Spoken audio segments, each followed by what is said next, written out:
Welcome, reading number 5. And can I just say, for those of you who were really into Mambo number 5, like at first I was like, Mambo number 5, like the music. And then Spirit was like, no, Mambo number 5. And I'm like, oh, yes, Kobe Bryant. So, for those of you who are Kobe Bryant fans, I feel like Kobe Bryant is here to tell you that he loves you and like he knows, like, it's either like you have, there's something with Kobe Bryant. I mean, the way it came in was, I mean, I was literally like messing around with an old song in 1 minute while I was like prepping for your reading, and like Spirit had me like record it for myself for later. So I don't know if I'm gonna put that on Lulu's Life or whatever. But anyway, um, I can't explain it, but Kobe Bryant is here. So thank you, Kobe. Welcome. You know, if you've been walking with me a long time, you know, like sometimes we have artists that come in. Elvis's energy came in reading number 4. It was very interesting. I kept hearing Can't Help Falling in Love. It's interesting because we spoke about it, but just for like a flash. So I feel like that was for somebody. I mean, Lisa Marie Presley just passed and she's been talking to me. So, you know, they're just souls. They're just spirits. You know, people are like, they're so famous. Why would they talk to me? It's like, because they're just people. And we talk to each other. You know what I mean? Just because somebody only becomes famous because we've made them famous, right? Somebody becomes infamous because, I mean, look at Miley Cyrus. She's like having her moment right now. Like she put in her blood, sweat, and tears, being herself, showing the world it's okay to, like, you know, whatever. And now she's like, this is where I'm at. Like, she's in Anthemville, man. And like, she's having her moment, as she should. She's a fucking amazing artist. And, you know, I feel like the artists are coming back. You know, Elvis Presley was an artist, but they kept trying to make him a product. You know, it's these artists, like, they keep trying to make us like these, you know, or I should say, like, the quote unquote man, you know, is trying to make the artist into like their own image. It's kind of like the whole, you know, religious sector. You know, it doesn't matter what book you were raised in or followed or whatever, it doesn't matter, right? But, you know, we always knew and felt the fairy energy. We knew that there was something different. Why are people fascinated by vampires and werewolves and shapeshifters? There would be no fascination if there wasn't some truth to it. So, you know, nothing shocks me, nothing surprises me. If somebody turned into a werewolf in front of me, I would just go, dude, that's fucking awesome. You know what I mean? Like, I wouldn't be like, like scared. I'd be like, that is the coolest thing I've ever seen. You are awesome. Holy shit. You know what I mean? Unless they ate me, and then that would suck. But then, like, even later, I'd be like, oh, well, that sucked. You know? But I don't think so. Because I don't believe it's like that. Although I do believe, of course, that there's a positive and negative to everything, right? That's just energy, a light, a dark, a balance. We have to have the balance. So with all of those things being said, I just felt this really impressive, beautiful energy from you. If you saw any of the other readings, like, your lighting is different, your setup is different. I just felt a different energy from you guys all together. So I'm excited. Let's dive in. I don't know what your card is either. Okay, so we have, oh, life experience. And let me pull this light in a little bit more. Hold on. I've got all these crystals over here. It's like I'm gonna have it resting on the crystals. Okay, so it says, let go of belief systems that no longer work for you. What we were just saying. I felt compelled to say that about the religious thing. We have a lot of new members here, and we have and welcome back to those of you who keep coming back. We love you so much. Spirit loves you. We are so excited to have you here. But you know, we're realizing now it doesn't matter where you come from, what you look like, you know what I mean? However you were raised, we are all the same inside. We just want to be heard. We just want to be loved. Like, love is the answer, and we know that. So we are fighting for it. We've had the life experience. Even for, you know, I work with all ages, and I can tell you that I have my youngest person that I'm working with right now is, I think, 9 or 10. I think she's either going to be 10 or she's 10 and going to be 11. Anyway, but from that age, actually, I also, oh no, I've been working with a 6 and 7-year-old too. Interesting. But anyway, from that all the way up to an 80-year-old. And I can tell you that some of the 6-year-olds that I talk to have just as much life experience and knowledge as the 80-year-olds. because it's a whole new world. It's a whole new life experience, right? You're getting that no matter where you're watching this from in the world, you understand that we are all the same, and we have to let go of this old, outdated system of structure and segregation, and trying to, right, because there's power in numbers, but they want to keep us segregated because they want us to hate each other, because the more we hate each other, the more they can control us. It's really gross. So it says, let go of belief systems that no longer work for you. An important life-changing event, a situation that leads to significant opportunities. Sorry, I'm only pausing for a second because I feel like I heard something outside, and hold on, I'll be right back. Okay, sorry about that, you guys. We live, the way that we live is we're off grid, and we're like in the hills and in the mountains, but at the same time, like the road that goes to our house is off the freeway. And so we have like a gate, like, because our road's like really long, because people will just come up here. So, because it was an old logging road. And long story short, I get kind of like freaked out sometimes because people will just drive up here, and no one's ever done anything or whatever. I think they're just messing around. But we had a weird situation the other day. I don't want to get into too much, but it just kind of like spooked me. But then on top of that, we have bears. So, we have like big animals around here. And so like when I hear something like knock over like that outside, it's like something, you know what I mean? Nobody would be here unless, but don't worry, I'm okay. Everything's okay. I didn't want you to be scared, but at the same time, I'm in the moment. So I just wanted to tell you what's going on. Look at, right? I'm having a life experience, but interesting because this is like the tower, right? Because this is the fairy tarot, but so that's the tower moment. And I feel like you guys right now, you need to set your intentions, because you're having a tower moment and you're just like, okay, I'm not sure where to go. And I almost feel like for some of you, like somebody's leading you like back into the fire, and you're like trying to come back. See how like see how the butterflies are there in the front, and she's looking back, right? She's like, I don't know. Because I feel like for some of you, you keep moving forward with something or someone, and it's like nothing ever changes if nothing ever changes, that old saying. And I had a friend once who was married to a very, very Christian preacher. And she believed more in this kind of stuff. But the more she got into it, the more at first he like just was like, oh, crystals or whatever. And he just like let it go. But then he started to get like really like not cool about it. And, because he's like really biblical. And she would always ask me, like, what should I do? And I'm like, what I'm going to tell you. I can't tell you. You're not going to have any other outcome of what I'm going to tell you. Sometimes I read for people and they get angry with me because I'm not giving them what they want to hear. And I'm telling them what they need to do, but they don't want to hear that. And then I'm the villain in the story, and that's okay. I can hold space for that. They're just working through something. I know they don't mean it, right? But, if you have somebody who keeps leading you in the wrong direction and you're looking back because you're like, but this feels right to me, that doesn't, it's like that fiery fucking hell, that castle, it looks like old and like, it looks like it's about to fall down. You want me to go live there? No, like I want to go back. Something's telling, like, I feel like for some of you, I feel like something's telling you to go back. Now, it doesn't mean that you're like off track. Because, sometimes you're like, I should have done this, or I should have done that, or, I'd be somewhere else. No, you're exactly where you're supposed to be, right? You're always exactly where you're supposed to be, because you're just in a different stage of learning, and you'll get to where you need to be when it's time. But I feel like for some of you, it's like you need to like move so you see how I just moved the lantern over a little bit, and now the lighting's just a little more clear. You can see her face a little more clearly, right? Also, I'm hearing for some of you, it's the throat chakra. And look at how it looked light, but then when I moved it, it's like back in the dark again. And interestingly enough, they had me keep my vintage scarf here. Because look at how my vintage scarf almost looks like the puffy clouds underneath here. It's like, this is where you want to be, but you just keep going back to like, what's that old saying? You can't heal where you're hurt. If you keep going back to the place that was painful for you, you're always going to be longing for like what is yours, like what's out there waiting for you. But you have to let go of, even if you've been with someone for 20 years, I remember one time when my parents were getting a divorce, I was old enough to understand what was happening.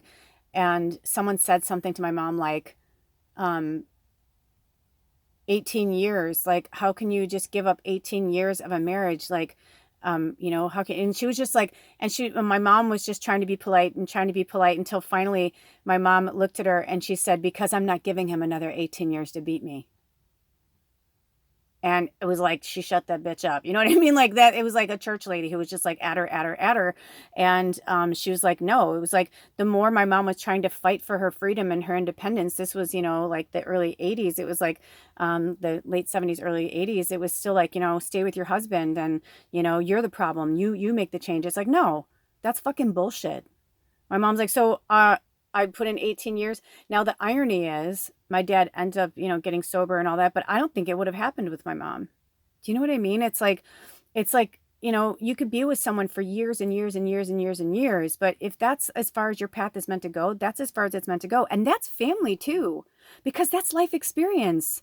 That was you learning from these people, from your job. Like, we were raised to believe like longevity or, is like the form of loyalty. But it's like, yeah, but you have to be loyal to yourself first. You should stay at a job you fucking hate because like, you're going to get a toaster and a pension. That's bullshit. It's like something else will happen and spirit will provide. I mean, I just never, you could tell I was a child of the 70s. Like, I just remember that. Like, I remember like going into like the work system and like living on, if you're there, I'm not, judging you or anything. I'm just telling you my own personal experience. Like why I like couldn't understand it is I went from having a salaried job, like almost out of high school. Cause I worked in like the mall and like had different jobs, but like my first job was downtown Chicago. And I worked as a receptionist. And that was the first job where like I got paid a salary, right? So I got paid twice a month and you had to like, live on that. You had to figure out like how to, and my family was like, isn't that great? Like you always know what you're going to make. And I always felt like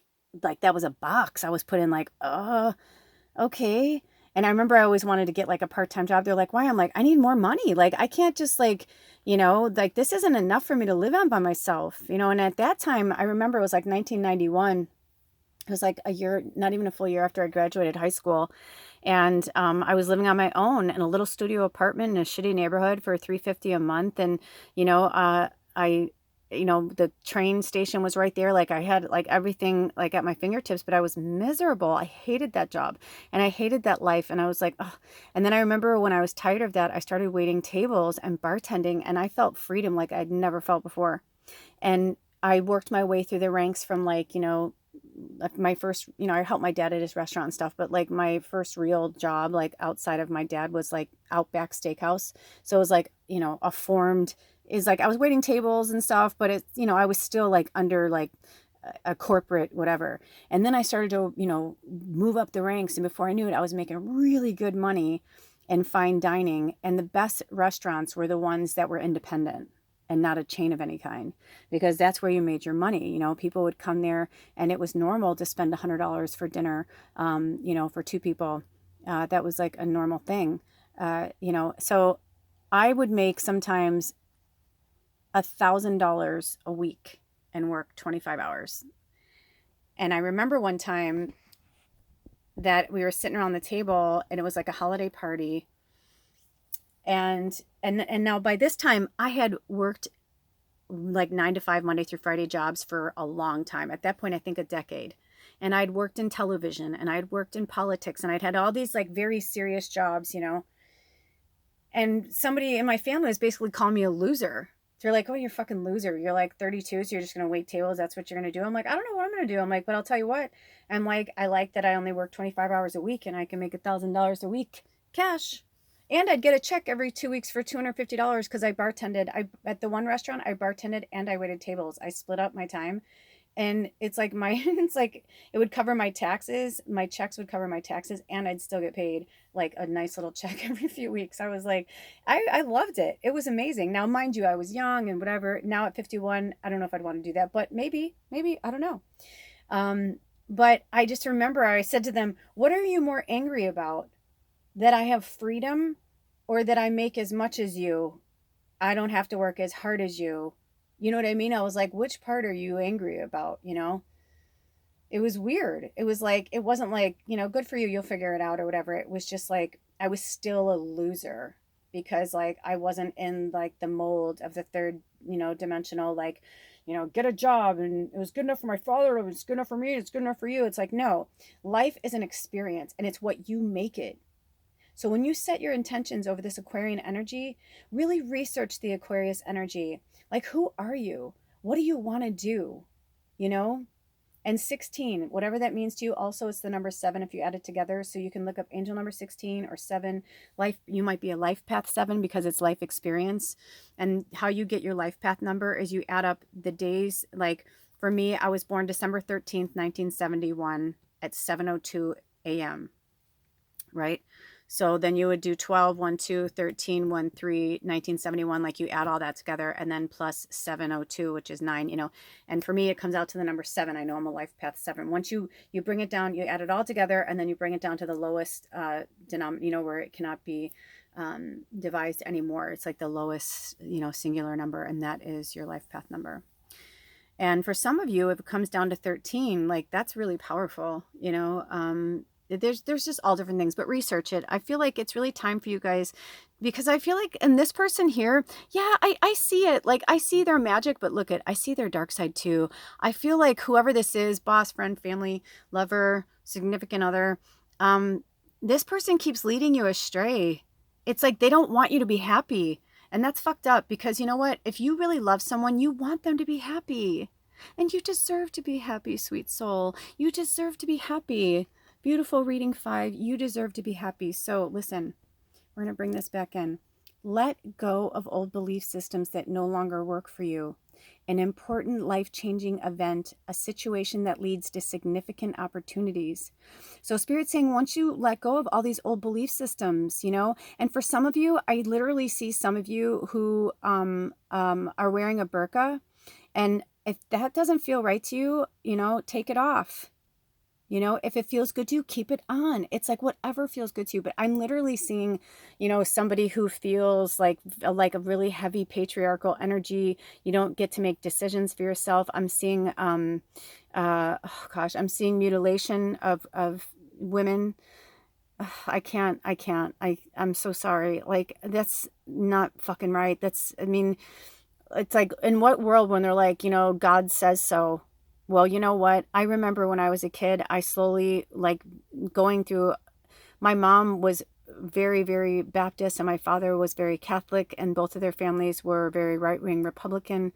And so I understand fully that underlying energy, and you are not alone, and you don't have to go through this by yourself, and we love you, and you want to go have different life experiences. Right? Well, something's going to happen. Once you open the door and you say to Spirit, I'm ready, an important life-changing event will happen and will open that door for you. It says a situation that leads to significant opportunities. For some of you, I heard ask to work abroad or to go to school abroad. Like I'm kind of feeling, I just got the chills. I feel like there's some of you that somebody's really holding you like hostage almost, or you feel like you're being held hostage. And I'm hearing like, I feel like if you say and do all the right things, like that your parents will be there for you. Like I'm feeling like this, that of course they love you, right? And I'm feeling like you're like this sparkly little angel, and they like this about you as long as you fall in line, right? As long as you stay in line. But if you want to go on your side and you want to do something different, that's not with the grain, right? They're like not really supporting you. So I'm hearing like you can, be like, oh, please, I want to go to school in this country or whatever, and go to school in that country. And then you find your identity there. And then once you have the life experience and you have the ways to make money, to take care of yourself, to, whatever, and you'll know when to break free. You'll know when to break free. And if you're drawn to any other readings today, I highly recommend you go and look at them, because there was a few readings in there that were very close to what we were just talking about there. I have the chills all over my body. So even if this is just one message for you one person that's going through that, we are all here. We have your back and we love you. We love you. You are not alone. You do what feels right for you. You're not shaming your family. You're not shaming your country. There's no such thing. If somebody wants to believe in that, that's fine. But if you're judging and shaming others, what kind of love is that? And the only universal religion there is love. And trying to control our children the masses, women. I'm feeling my throat chakra trying to keep you back from speaking your truth. That's not love. That's not love. All right, you guys, those are your messages. Until next time, all of my information is in the About section. Take really good care of yourselves and each other. You are not alone. We love you. We love you. We love you. Till next time. Blessed be. Ow.